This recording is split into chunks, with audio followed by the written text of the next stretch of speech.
Hã? Tem a Nathalie só. Mas a Nathalie tá firme e forte ali, né, Nathalie? Tá, é o seguinte. A hermenêutica pegou e começou lá, praticamente em 1803, que foi quando teve o Código Civil Napoleônico, que foi praticamente a primeira lei que ocorreu em toda a nossa história, que foi escrita, basicamente.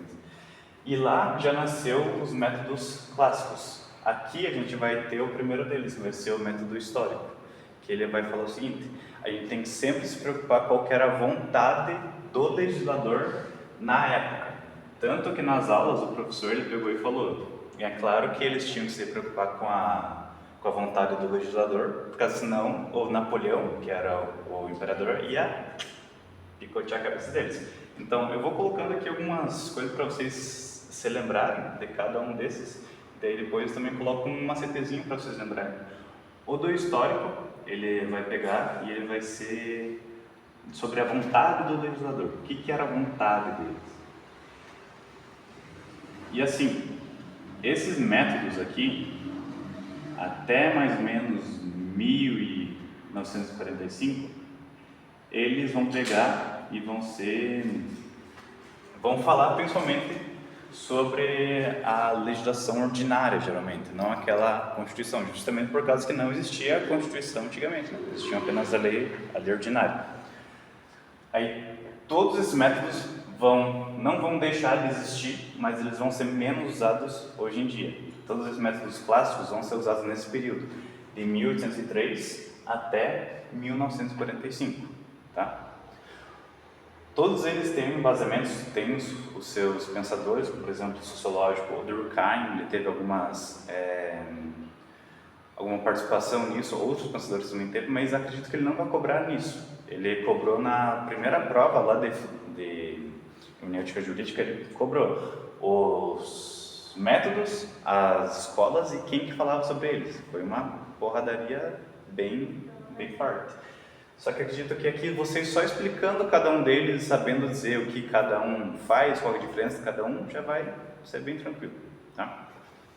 Aí nós temos o sociológico, que vai falar qual que é não é força, mas qual o efeito que ela produz na sociedade que ela está inserida. Aqui a gente vai lembrar lá daquele caso do casamento homoafetivo, né? Efeito que produz na sociedade.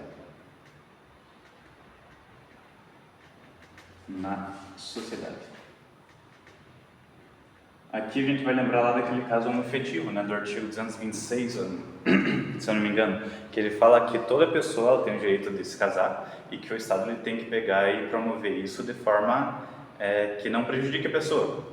Então, daí, quando a gente percebe que a nossa sociedade ela foi evoluindo, a gente tem que entender que homem e mulher não é só mais, literalmente, homem e mulher. A gente passa a entender que a nossa lei ela tem que evoluir junto com a sociedade, junto com os preceitos de que, na verdade, agora homem e mulher não é só homem e mulher, agora pode ser homem e mulher e mulher, tá?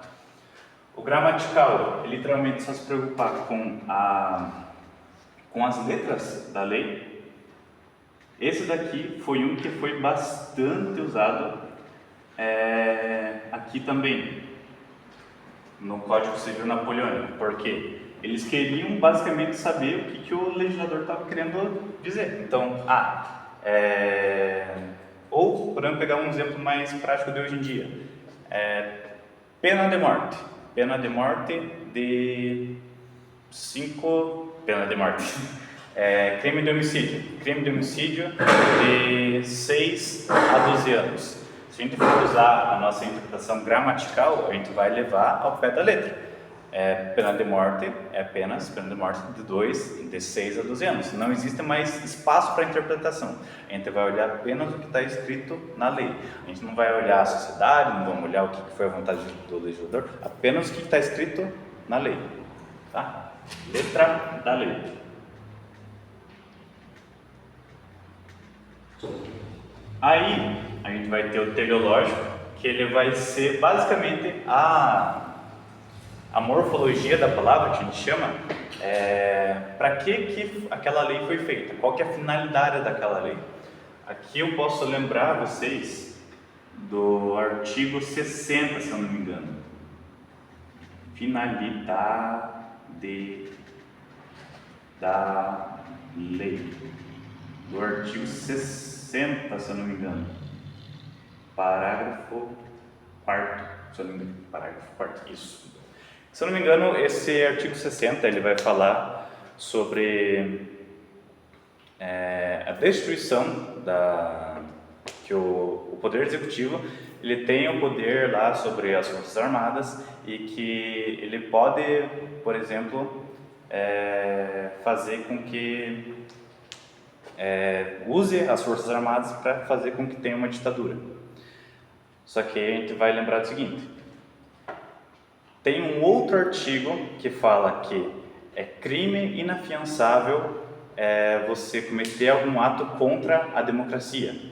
Então, a gente não pode pegar e interpretar apenas uma parte da Constituição, a gente vai ver isso daqui depois. Mas, outro exemplo, esse artigo 60 aqui, ele vai definir quais são as cláusulas pétreas dentro da Constituição. Só que ele não se define como cláusula pétrea. Aí a gente vai pegar e falar, tá, então a gente pega e tira o artigo 60, que define que cláusula pétrea, e depois a gente retira as cláusulas pétreas. Só que a gente tem que pensar o seguinte: qual que é a finalidade do artigo 60? É realmente deixar definido o que são cláusulas pétreas, coisas que não podem ser removidas. Então, se a gente retirar isso daqui, a gente vai estar tirando a finalidade do porquê que aquilo lá foi criado. Tá? Ideia lógico sistemático vem do Hans Kelsen, desse cara aqui, que basicamente vai falar que a Constituição ela é um sistema unitário, perfeito, e não tem muito como explicar esse lógico sistemático a não ser lógico sistemático. Então, por exemplo, eu não posso pegar e interpretar um artigo sem que eu interprete outro artigo junto. Ou exemplo que a gente pode usar desse lógico sistemático é desse do poder do executivo, que ele não pode pegar as forças armadas para fazer uma ditadura por conta de que isso vai contra a própria Constituição, tá? Isso no caso seria contra a lei. Então isso daqui eu vou deixar aqui, se vocês quiserem pesquisar depois, vocês que vêm, vocês que mandam. Aí tá, essas são os métodos de interpretação clássicos conforme o meio.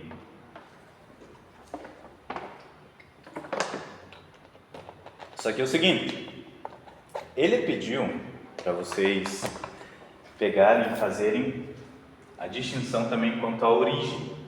A origem é a mais de boa, que eu acho que tem dentro de todas elas, por conta de que ela diz respeito aos três poderes e depois fala sobre a doutrina. Então, por exemplo, o que é a interpretação quanto à origem? Quem que foi que fez a interpretação daquela lei? Então, por exemplo, a autêntica vai ser do legislativo, a administrativa vai ser do executivo, a jurisprudencial vai ser do judiciário e a doutrinária vai ser da doutrina, como por exemplo Alisson Leandro Mascaro, a professora lá da Lívia, Maria Helena Diniz, doutrinária. Então vamos pensar o seguinte: tem lá uma lei que fala sobre carros não podem pegar e transitar aqui no espaço da Campo Real. Essa é uma lei, por exemplo, constitucional. Aí vem lá a Nicole e fala o seguinte: mas o que são carros? Será que são apenas carros motorizados, carroças entram nisso também, motocicletas entram nisso também? Aí vai lá o legislativo e retira essa lei ou apenas reescreve o texto da lei e fala o seguinte: carros são apenas motos, motonetas, carros com 4 rodas e carroças também. O resto pode transitar tranquilo. Isso é uma interpretação do legislativo. Pega a lei, muda a lei. Aí tá, vamos pensar essa mesma lei, só que daí com uma interferência do executivo. Tem lá a lei, o legislativo, ele pegou e fez a lei, só que ele, foda-se, não vou pegar e vou mudar essa lei. O executivo, ele pega e pode fazer uma portaria, falando o seguinte, tá, a definição de carro, nesse espaço da Campo Real aqui, vai ser carros, motocicletas e basicamente isso, outras coisas podem transitar. E isso é uma interpretação da origem administrativa.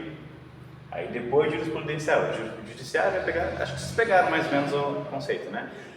Aí a doutrinária vai ser sobre as pessoas que estudam direito falando sobre alguma lei. Normalmente não tem, às vezes não vai ter a mudança fática no mundo real. Ele vai ter talvez uma mudança depois. Por exemplo, várias pessoas falam sobre o mesmo assunto, aí a partir da doutrina alguma lei pega e muda. Mas isso é um pouquinho mais difícil, porque é mais fácil de acontecer da lei mudar no legislativo, executivo, judiciário e doutrinário. Então só lembrar, autêntica, legislativo, administrativa, executivo, jurisprudencial, do judiciário, da doutrinária, tá? Vou colocar só o meu macete que eu coloquei aqui para ajudar vocês a lembrarem, que às vezes vocês lá na hora da prova vocês não lembram. Eu peguei o comecinho de cada um deles e fiz meio que um anagrama, que é basicamente o rapaz.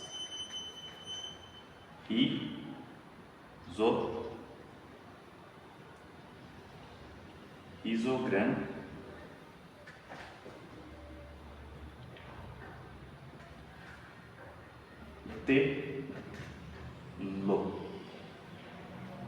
risograma teu, que às vezes vocês, só com o comecinho ali, você já consegue se lembrar. Histórico, sociológico, gramatical, teleológico e lógico sistemático. Daí vocês lembram todos eles. E acredito que o da origem é mais fácil de vocês lembrarem.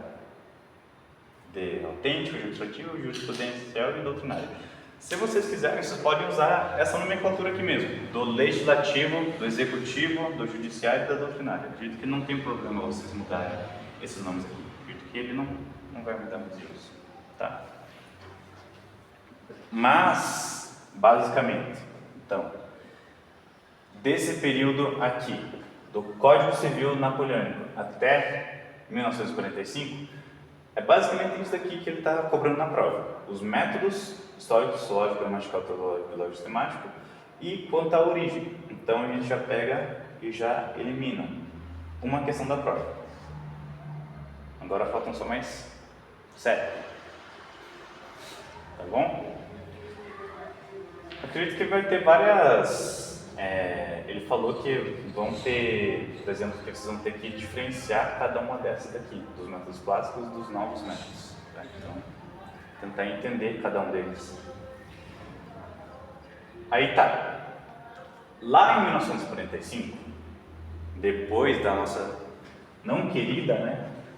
Ninguém quer guerra, né? Mas depois da nossa Segunda Guerra Mundial, a gente pegou e ficou com o pé atrás no negócio, que tinha um problema de que tinha algumas leis que não tinham tanta moral assim.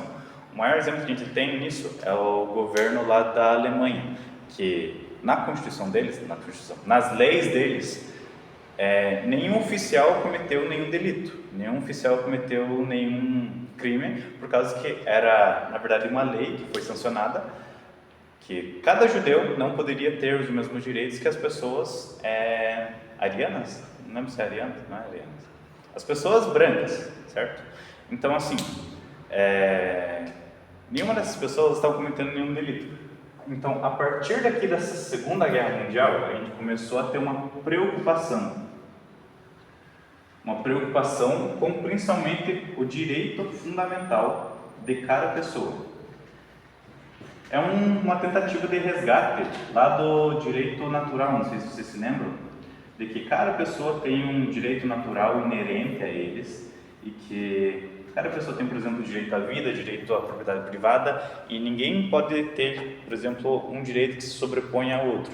Então, a partir daqui, surge o pensamento de cada país começar a ter algumas normas que sejam mais fortes para que as pessoas tenham também mais proteção. Uma outra coisa que ele não mencionou, mas a gente pode fazer uma ligação, é que lá em 1930 ocorreu a quebra da bolsa, certo? Lá em 1930 ocorreu a quebra da bolsa, e daí, como muita gente ficou muito pobre, não tinha muito dinheiro para comprar as coisas, comprar comida, comprar as coisas básicas para viver, o país dos Estados Unidos teve que mudar todo o seu jogo político e parar de ser tão liberal e ser um pouco mais paternalista, ou seja, tentar garantir alguns direitos que são precisos para cada pessoa, de comida, vestuário, esse tipo de coisa, tá? Então tá, a partir de 1945 a gente teve a constitucionalização do direito, que é uma das perguntas. Por que aconteceu ela?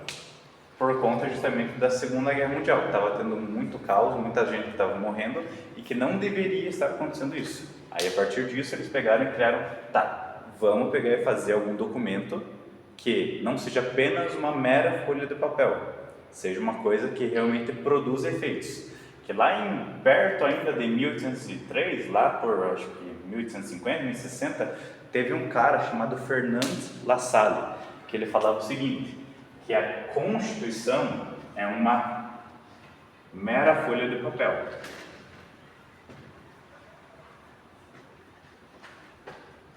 Aí, a partir de 1945, a gente tenta quebrar esse paradigma de mera folha de papel para tentar trazer um paradigma de garantia desses direitos fundamentais, tá?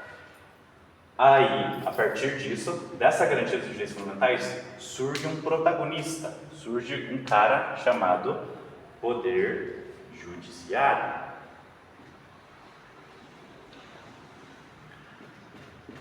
Por quê? Por causa que a partir daqui,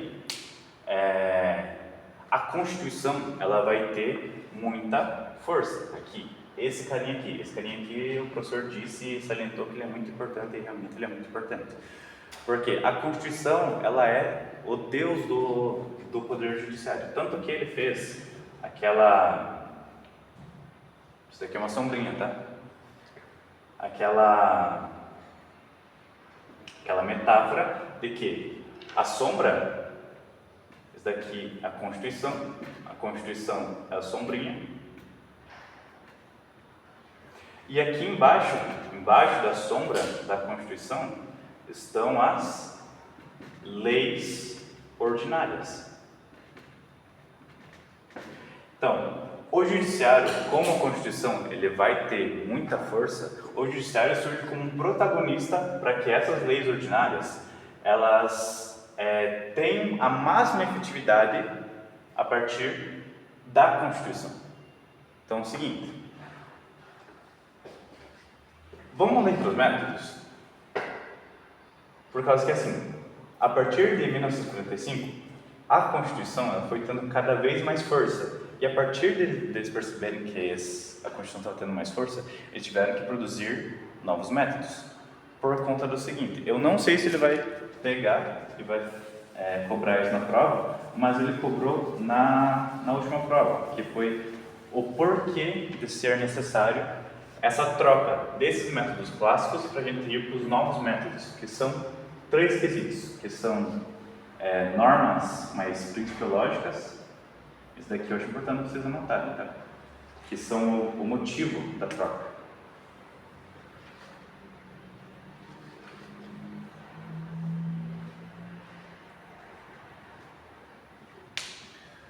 Normas principiológicas.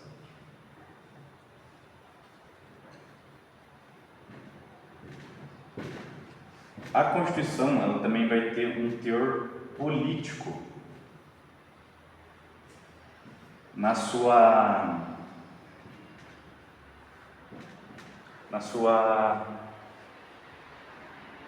leitura. E tem mais um. Qual que é o outro? Normas principiológicas. Nossa, está caindo o meu texto. Normas principiológicas, teor político. Qual outro que é?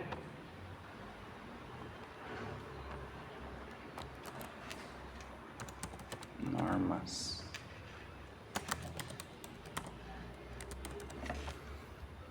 Vamos ver se eu acho aqui.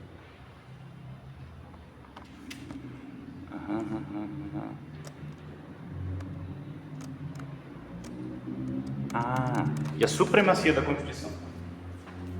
Deixa eu arrumar isso daqui, né, que tá muito feio.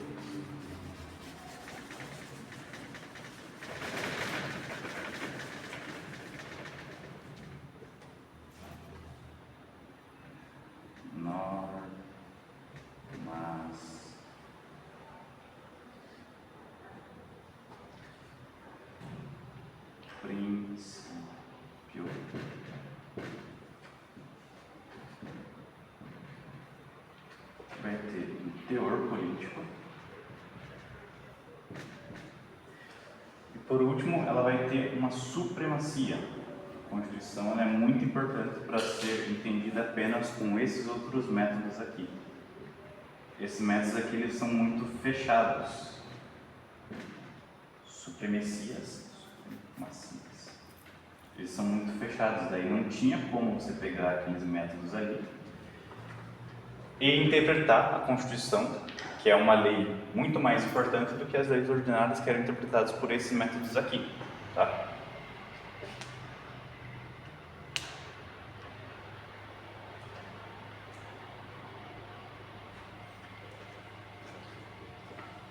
Aí é o seguinte, os 9 métodos hermenêuticos vão pegar e vão tentar trazer uma interpretação da Constituição principalmente por conta disso daqui, ó, pelas normas principiológicas e pela supremacia. Tá, o que são normas principiológicas?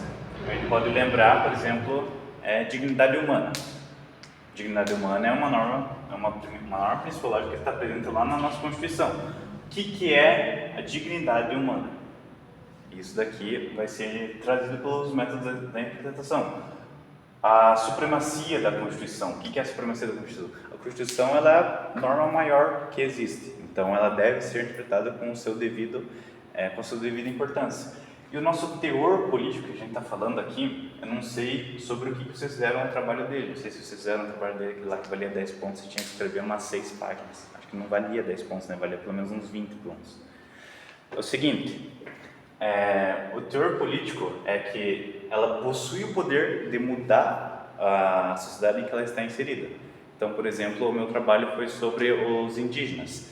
A gente utilizou, por exemplo, o método científico espiritual, que falava, os indígenas eles contribuem com valores e princípios para a sociedade. Então é necessário que a gente faça uma demarcação de terras para a gente dizer, aqui é terra deles, aqui não é terra deles.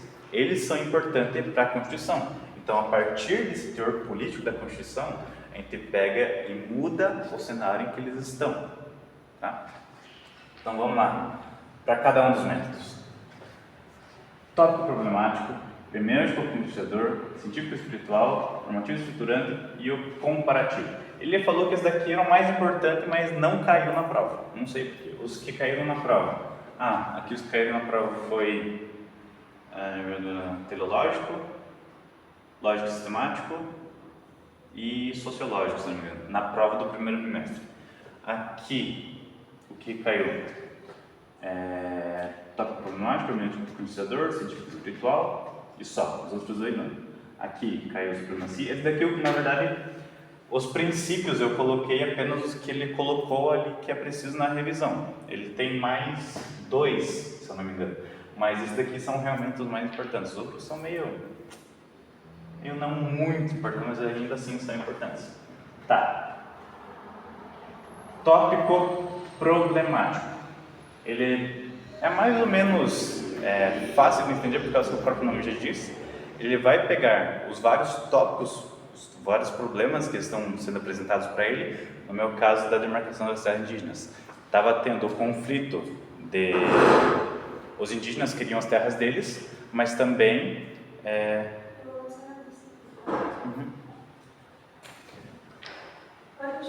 Posso continuar? Tá bom.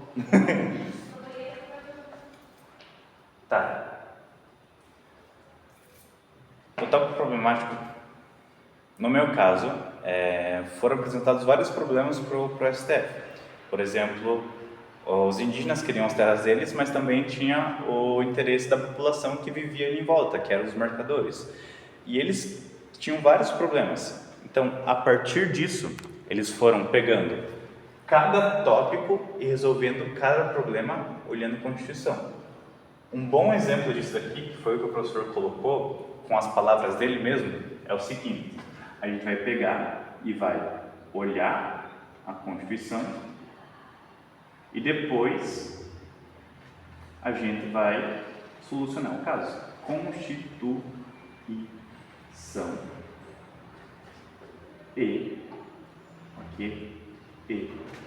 olhar o caso.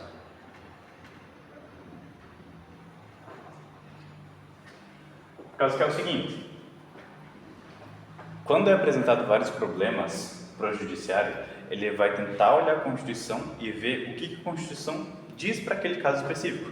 Só que, às vezes, dentro de algum caso, dentro de algum problema, vão existir vários pequenos casos que devem ser arrumados. E se a gente for pegar, por exemplo, apenas um artigo para solucionar um caso inteiro, muitas vezes não dá certo. Então, eles vão pegando. Cada caso é um caso, cada tópico é um tópico, tá? Aí depois, o hermenêutico concretizador, que foi o que caiu na prova, que eu posso mostrar depois ali uma pergunta. O hermenêutico concretizador, ele vai juntar a pré-compreensão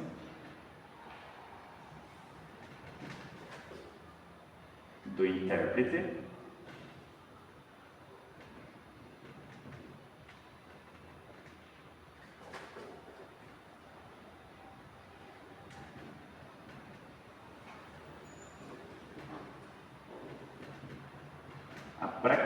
do intérprete, tem acento aqui, com a Constituição.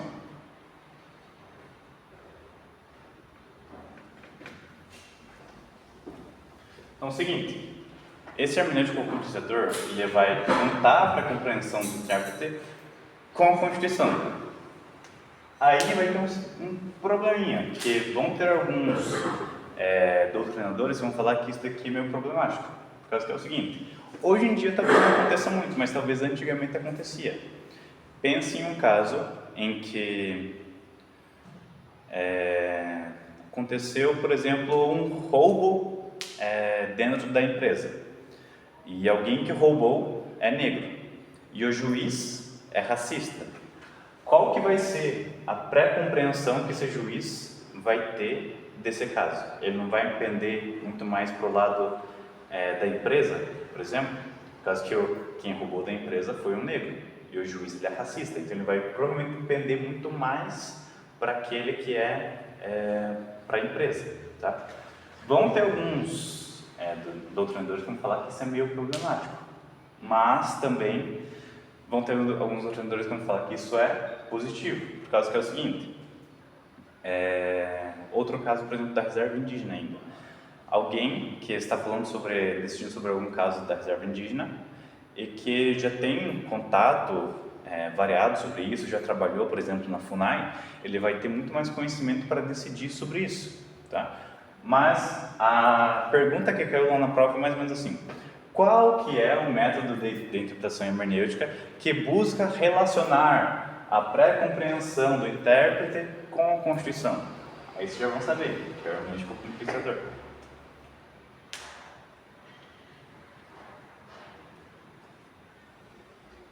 Aí continuando, a gente vai ter o científico espiritual, que ele vai ser quase igual ao sociológico. Só que ele vai se diferir em uma coisa pequenininha. Os dois vão fazer basicamente a mesma coisa, mas eles vão fazer coisas diferentes, mas vão fazer coisas iguais. Por quê? Eles vão tentar chegar no mesmo final, mas por meios diferentes. Aqui, no sociológico, a gente vai ver o seguinte: lá naquele caso lá do casamento homoafetivo, do artigo 226, No sociológico, a gente viu que a sociedade evoluiu, então as leis têm que evoluir junto com a sociedade, junto com o pensamento da sociedade. Homem e mulher não é apenas mais homem e mulher, pode ser homem e homem. Só que é o seguinte, o científico espiritual, ele vai olhar muito mais outra coisa. Quais os valores e os princípios que estão presentes aonde? Na Constituição. Então, assim, lá na Constituição tem direito, por exemplo, à liberdade de escolha, à vida, outros princípios que são mais abrangentes, de novo aqui, normas principiológicas, outros princípios que são muito mais abrangentes. Daí, o STF, olhando pelo científico espiritual, vai falar o seguinte, tá, mas se a nossa Constituição está falando sobre liberdade, sobre a vida, sobre a felicidade, se a gente impedir o casal homoafetivo de se casar, a gente não está impedindo a liberdade deles? A gente não está impedindo a felicidade deles? Então a gente tem que fazer com que eles possam se casar. Aí você vai falar o seguinte, cara, mas eles não estão fazendo a mesma coisa? Eles não estão chegando no mesmo final? Estão chegando no mesmo final, só que como eu disse, por meios diferentes. Aqui ele está vendo como que a lei, como que a sociedade evolui. A sociedade evolui, a lei evolui. Aqui vai olhar o quê? Os valores, os princípios da Constituição. Tá bom? Tranquilo? Esses dois aqui não caíram na prova, mas são dois que estiveram presentes nas últimas aulas. Mas ele não cobrou nas provas. Normativo estruturante, ele é basicamente o lógico sistemático, que ele vai ser, você não pode interpretar a Constituição apenas sozinha, todas as leis, elas são como se fosse um prédio. Vamos colocar prédio aqui, por causa que é o seguinte, uma parte da Constituição, ela não vai sobreviver sem a outra. E elas também não são subordinadas uma à outra, todas elas estão no mesmo patamar. Então, aquele mesmo caso, eu não posso interpretar que o presidente pode ir lá pegar o exército e fazer uma ditadura por conta de que é inconstitucional a gente ter uma ditadura no Brasil, já que está na própria Constituição dizendo isso. Então eu tenho que pegar toda a Constituição como um todo, tá? E o comparativo, ele vai pegar a Constituição de outros países, ver o que outros países fizeram e vão decidir com base nessas decisões. Na decisão de demarcação da terra indígena lá dos Estados Unidos, eles pegaram e fizeram tal coisa. Então aqui no nosso Brasil a gente vai olhar aquela decisão e vamos tentar fazer alguma coisa parecida, por causa que lá deu certo. Se lá deu certo, aqui provavelmente também vai dar. Geralmente, esse comparativo a gente faz com países que são de mesmo ordenamento jurídico que o nosso. O nosso Brasil, ele é República Federativa do Brasil. Então, por exemplo, a gente não iria usar o comparativo com o sistema judiciário, por exemplo, lá dos Estados Unidos. A gente usaria um sistema jurídico parecido com, não sei, qual que é parecido com o Brasil, eu não sei também. Mas eles usariam países que são parecidos, tá bom? Aí tá. A gente vai ter depois também os princípios. É importante vocês saberem que assim, esses métodos, eles são ferramentas.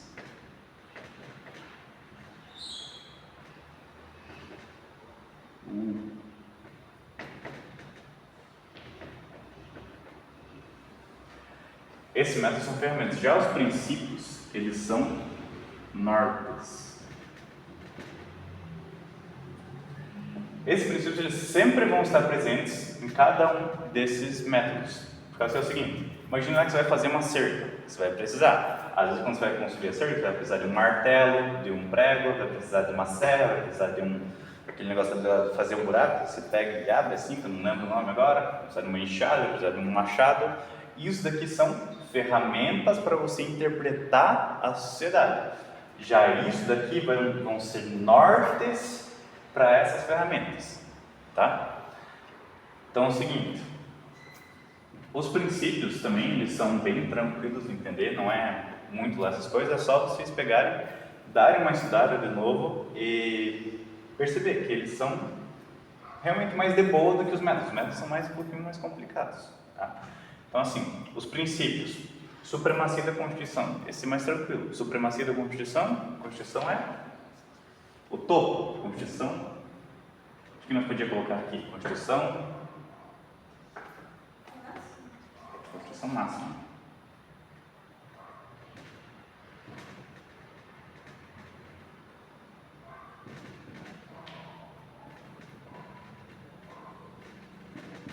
Agora vai ganhar uns pontinhos. E a unidade da Constituição? A unidade da Constituição, ela vai falar, basicamente, vai corroborar aqui com o normativo estruturante, que é o seguinte, ele vai ter um pouquinho de diferença, cadê? Não está aqui, mas ele vai ter um pouquinho de diferença no seguinte, que a unidade da Constituição, a Constituição é um sistema unitário. Então, de novo, tem ali o prédio e você não pode, por exemplo, pegar e querer olhar a Constituição somente uma partezinha. Vou pegar e vou olhar apenas o artigo 60 para falar sobre a ditadura no Brasil e quero que o presidente vai lá e pegue o exército e use para usar a ditadura. Não posso fazer isso, por causa que tem outro artigo, outro dispositivo que já fala que isso é inconstitucional. Então, de novo, a unidade da Constituição vai pegar e vai falar sobre a Constituição como um sistema unitário. Aí, o efeito integrador. O efeito integrador, ele vai falar o seguinte, cada caso é um caso. Tem até um dizer popular, como é que ele é?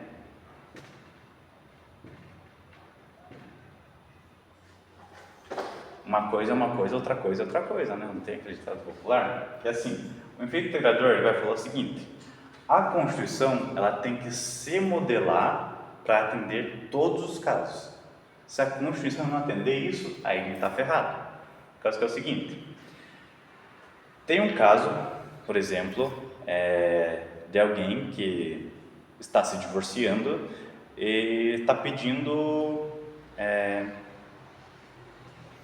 exorbitantemente um valor que não é dela, um valor que é, por exemplo, designado aos filhos.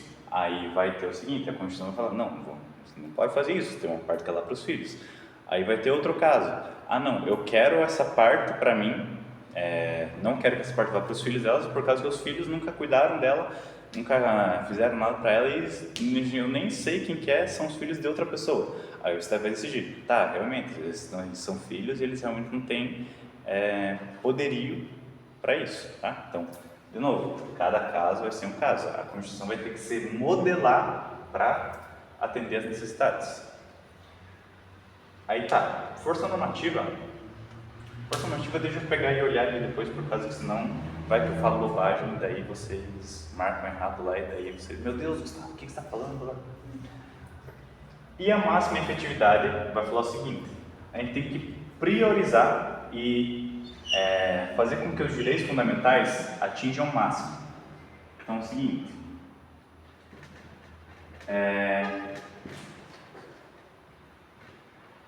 direitos.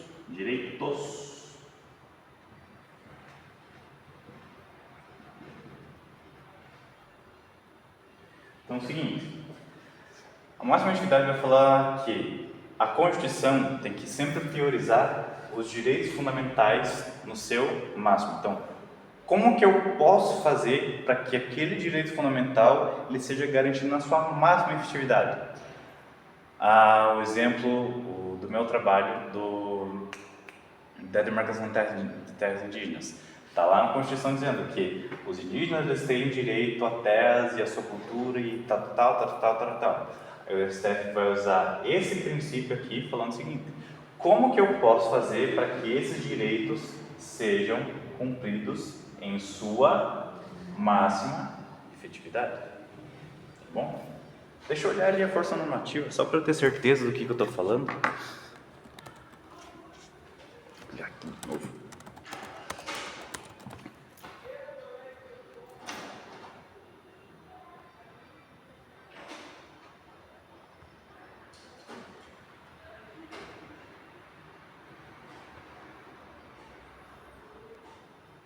Tudo tranquilo aí, Nathalie? Já dormiu?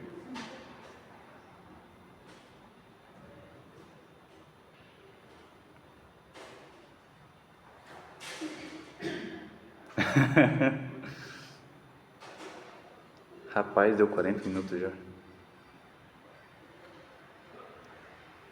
Bom. E por último, na força normativa, ela vai dizer que a Constituição ela é independente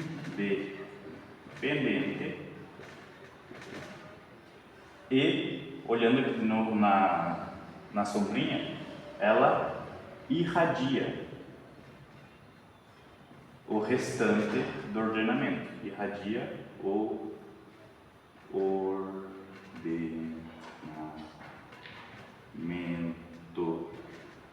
jurídico. Mas é o seguinte, nenhuma lei pode pegar e ser lida sem passar pela Constituição. Isso é até uma pergunta da prova. A gente pode interpretar a Constituição conforme a lei? Tipo, olhando assim, ó, ele pode pegar e interpretar a lei constitucional olhando, por exemplo, uma lei orgânica aqui do município? Não, porque geralmente a gente faz o contrário. A gente pega a lei orgânica e vê se ela condiz à Constituição. Tanto que aqui a gente vai lembrar lá da pirâmide do Kelsen, que tem a norma fundamental, aí aqui tem as leis ordinárias, se não me engano, leis ordinárias, e por último aqui a gente vai ter as sentenças, decretos e tal. Tanto que esse daqui é uma contribuição do Kelsen para o nosso novo método, tá bom? Então, falando sobre o que a gente já fez. Os métodos, todos eles estão aí, cada um deles. Os métodos histórico, sociológico, gramatical, ou isogramtela. Os métodos hermenêuticos também têm um macetinho, querem que eu passe para vocês? Que é assim, olhando para cá. Toda hora chega nova comparação. Assim, ó. Toda hora chega nova.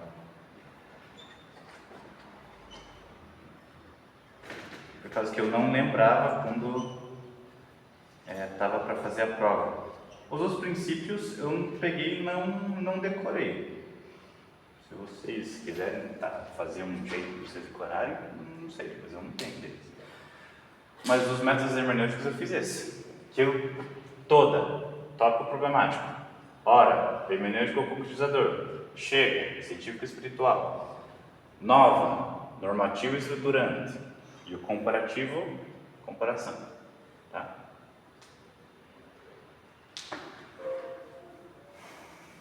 Os métodos já foi. Kelsen, eu não falei, os princípios já foi, o fenômeno da Constituição e seus impactos. Tá. Deixa eu falar um pouquinho de novo sobre esse, daí eu termino com Kelsen, daí vamos embora tomar uma cerveja, não sei o que eles vão fazer. Tá, depois de 1945 a gente teve a Constituição de Direito, certo? Por que ela teve mesmo? Por consulado, Alemanha, muita gente morrendo, muita catástrofe, vamos fazer a Constituição, fazer com que ela não seja mais uma mera folha de papel. Show de bola? Show de bola. Aí o Kelsen vai falar o seguinte, que a nossa querida amiga Constituição, ela tem uma força muito grande, ela é independente, ela irradia o ordenamento jurídico, ela tem uma força tremenda para as leis ordinárias, ela vai irradiar, vai dar um norte. Então é o seguinte, nós precisamos de alguém que faça com que esses direitos fundamentais sejam garantidos e que a gente não volte mais nesse paradigma aqui, da mera folha de papel, que eles realmente sejam realizados. Olha o seguinte, a partir dessa necessidade de que esses direitos fundamentais sejam garantidos, quem que surge? O nosso querido Xandão. Poder judiciário, ele vai entrar como se fosse um garantidor desse processo de transformar esses direitos fundamentais em coisas que realmente aconteçam no dia a dia e não que eles fiquem apenas na folha de papel. Então, a contribuição do Kelsen vai ser basicamente isso. E a pergunta que talvez ele faça lá na prova também é qual que é a contribuição dele olhando a moral e o judiciário, que é o seguinte: ele